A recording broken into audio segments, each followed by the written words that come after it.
Quelle a été votre réaction ce matin ?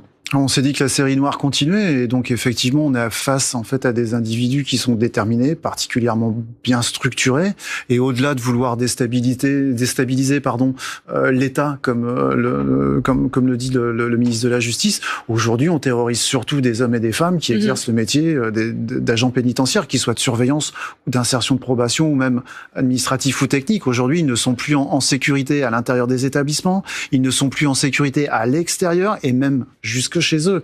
Donc là, aujourd'hui, on parle d'un cap qui a été franchi. Je pense que le cap, il a été franchi, ma foi, il y a bien longtemps, parce qu'on avait déjà eu ce type d'action, mais beaucoup plus esselé. Aujourd'hui, on a véritablement un réseau très structuré par rapport à ça. Et si aujourd'hui, on ne tape pas du poing sur la table, si on ne donne pas les moyens au personnel pénitentiaire de travailler en toute quiétude, ça va pas pouvoir durer très longtemps chez nous. Ça vient répondre à ces mesures prises par Gérald Darmanin. On pense aux prisons de haute sécurité, au fait d'isoler les narcotrafiquants dans des cellules sans téléphone, sans rien, quoi. Alors aujourd'hui, les quartiers de lutte contre la criminalité organisée ne sont toujours pas en fonction. Alors potentiellement, oui, ça peut peut-être répondre là aux décisions qui ont été prises par le garde des Sceaux, au vote de la loi narcotrafic qui met en place un régime de détention un peu plus spécifique pour ces individus-là. Ça peut répondre aussi à un durcissement de la politique pénale, parce qu'on voit qu'on essaye toujours de vouloir renforcer un peu plus l'arsenal et en même temps l'échelle des peines. Mais je partage tout à fait l'analyse de Sylvain Boulouc, en tout cas sur l'ultra-gauche. Aujourd'hui, pour nous, UFAP, en tout cas que ce soit l'ultra-gauche, l'ultra-narco ou l'ultra-ingérence étrangère, l'urgence aujourd'hui pour nous, c'est qu'on identifie ces individus et qu'on les empêche de nuire. Voilà, c'est surtout ça la véritable urgence pour nous.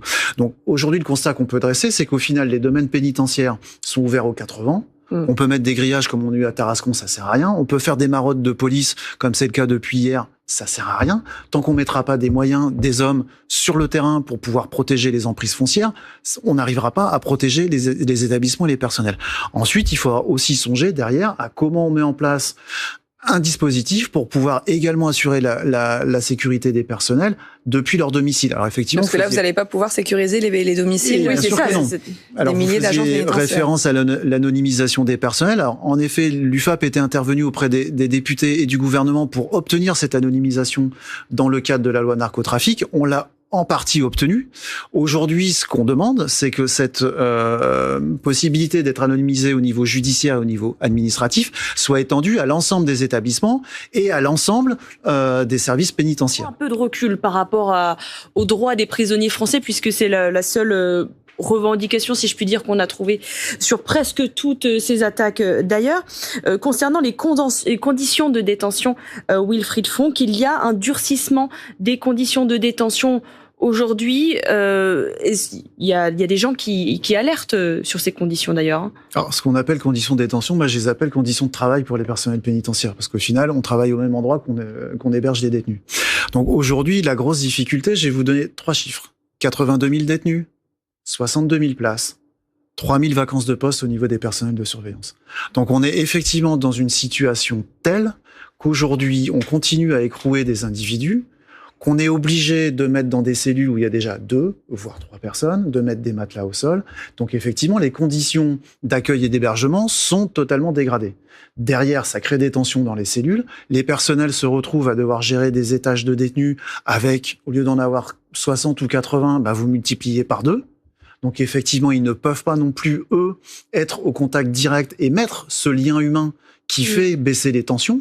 Et puis, voilà, ça monte. Les personnels sont de moins en moins nombreux, de plus souvent rappelés, de plus en plus fatigués. Et on arrive comme ça, petit à petit, à continuer à fonctionner tant bien que mal parce qu'on a un service public à rendre.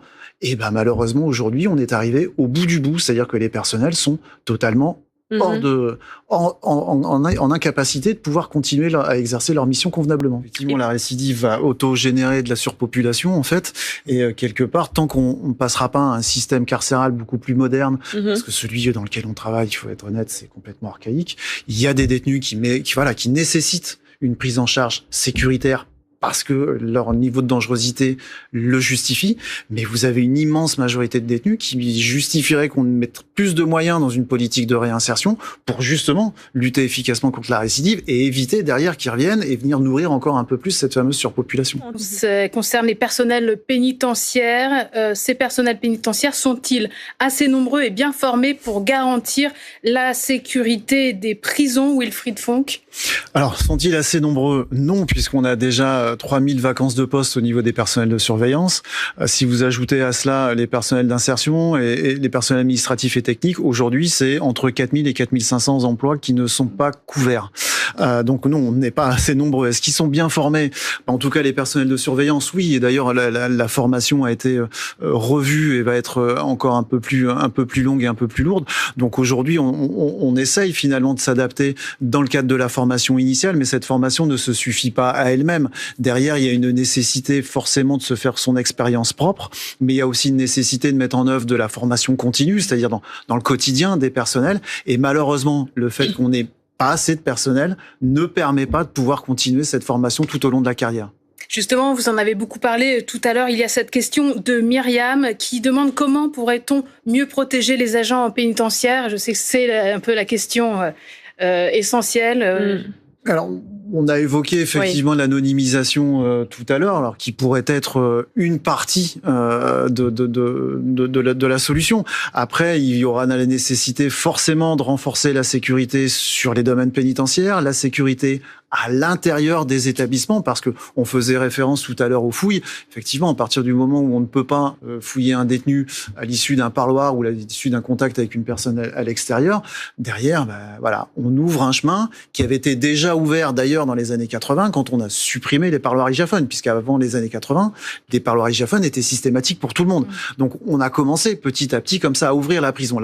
La prison s'est ouverte vers l'extérieur depuis les années 80. Et petit à petit, mais voilà, on a laissé faire des choses, on a accordé des droits.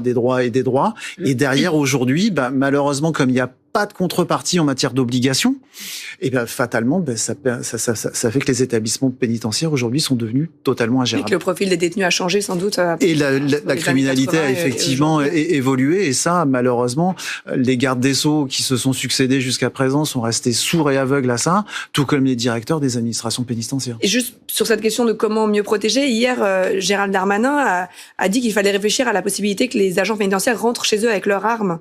Et comme les policiers, depuis les attentats, peuvent garder leurs armes en dehors des heures de service. Alors effectivement, vous l'avez entendu. Oui, je l'ai entendu. Mais alors ils vont pouvoir rentrer avec leurs armes puisqu'ils n'en ont pas, puisqu'ils sont pas dotés de manière individuelle d'armes. Les personnels ne sont pas armés à l'intérieur des établissements.